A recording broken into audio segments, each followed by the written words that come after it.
Gerald Anderson pinuntahan si Kim sa kanyang dressing room sa ASAP. Bakit kaya tunghayan?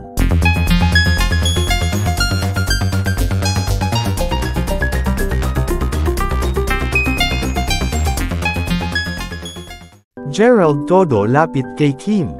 Gerald kinamusta si Kim sa dressing room. Balitang-balita ang di umanong pagpunta ni Gerald sa dressing room na pinag-aayusan ni Kim habang naghahanda sa pagpasok sa ASAP. Magkasama sila dahil reunion ng mga dating pub housemates. Dahil alam nating dito nagkakilala ang mag-ex na si Gerald at Kimmy. Makikita sa larawan at ilang mga clip ng video na unti-unti ring lumalapit si Gerald kay Kimmy habang idinadaos ang performance nila sa reunion ng Pinoy Big Brother. Di umano pumunta si Gerald sa dressing room ni Kim para kamustahin si Kim Chiu sa lagay niya. Di umano dahil sa maraming blessings na natatanggap ni Kimmy, nais lang ni Gerald na magpakita ng magandang loob.